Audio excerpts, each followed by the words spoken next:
Hello sa inyo mga kababata. Welcome sa ating YouTube channel. Salamat sa patuloy na suporta. At para tuloy-tuloy tayo sa paggawa ng video, huwag kalimutan na mag-like, share at subscribe.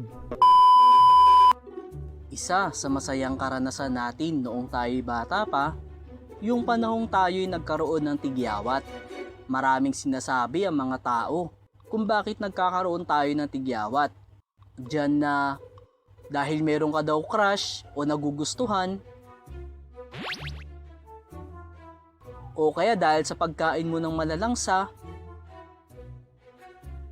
o dahil sa pagpupuyat, at iba't iba pang mga dahilan kung bakit tayo nagkakaroon ng tigyawat. Marami din tayong masasayang karanasan patungkol dyan, at yan ang babalikan natin.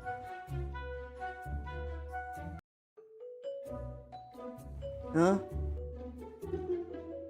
Umaga na pala. Ha? Teka, ano to? Meron akong tigyawat. Mawawala rin yan kinabukasan.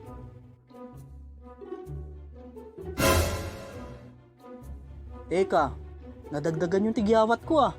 Mawawala rin yan bukas, sigurado. Ha? Teka, parang lalong dumadami itong tigyawat ko ah. Di bale, mawawala rin yan. Ah! Lalong dumadami yung tigyawat ko. Paano ko lalabas ito? Hindi ako pwedeng pumasok ng ganito yung tsura ko. Napakadami kong tigyawat. Ang pangit ko! Tatakpan ko mukha ko. Nakakahiya, ang dami kong tigyawat. Oh, Yutoy. Ba't mo tinatakpan yung mukha mo? Teka, dami mong tigyawat ah. Kaya nga eh, dami kong tigyawat. Paano kaya to? Paano pag nakita ako ni crush na maraming tigyawat, hindi niya na ako magugustuhan? Ang gawin mo, tirisin mo na lang para mawala. Tirisin? Oo nga, titirisin ko. Parang kutong lupa na titirisin para mawala na dito sa balat ng lupa.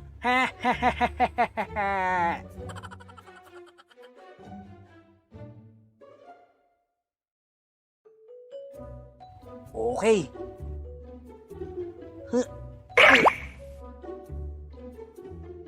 Okay.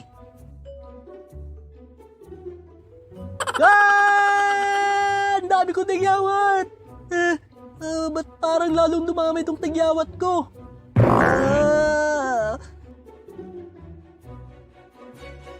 Oh, Utoy, kumusta? Sino ka? Teka, ang dami mong tigyawat. Kasalanan mo to. Sabi mo kasi tirisin ko eh. Yan tuloy, lalong dumami. Oy, meron akong payo para mawala yung tigyawat mo. Ginagawa ng kuya ko, nagpapahid siya ng kalamansi. Subukan mo yun. Sigurado mawawala yung tigyawat mo.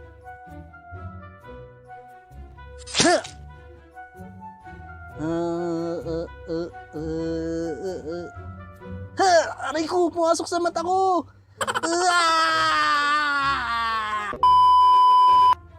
Ang dami ko pa rin tigyawat. Nakakahiya. Alam mo, para mawala yung tigyawat mo, gawin mo yung ginagawa ng ate ko. Nagpapahid siya ng kamatis. Sigurado, kikinis ang mukha mo at mawawala yung mga tigyawat mo. Di nga. Oo, gawin mo ng ilang araw.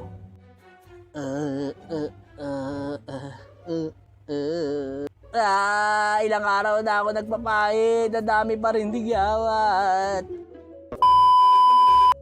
O, Toy, para mawala yung tigyawat mo, kumuha ka ng bato, yung panghilod. Ihilod mo sa mukha mo para mawala yung tigyawat mo.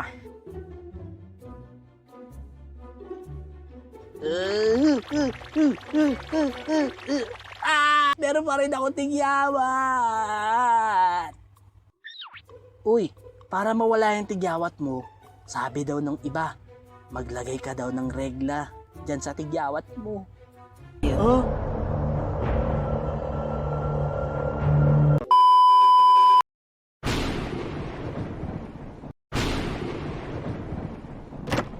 Utoy, nandiyan ka ba? Mungopya sana ako sa'yo ng assignment natin eh. Ha?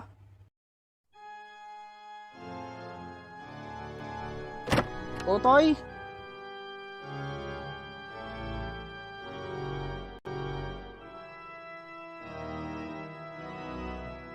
Ha? Iwan mo na ako mag-isa. Wala nang gusto makipagkaibigan sa akin. Dahil napakapangit ko na. Tumakbo ko na rin gaya ng iba. Ano ka ba? Huwag ka masyado malungkot. Okay lang yan. Siguro gagaan ang pakiramdam mo dito sa ikukwento ko sa'yo. Umupo ka. Ito ay kwento ng isang pangit na bata. Isang araw, merong isang bata na napakapangit. Wala na siyang magagawa para mabago ang mukha niya. The end.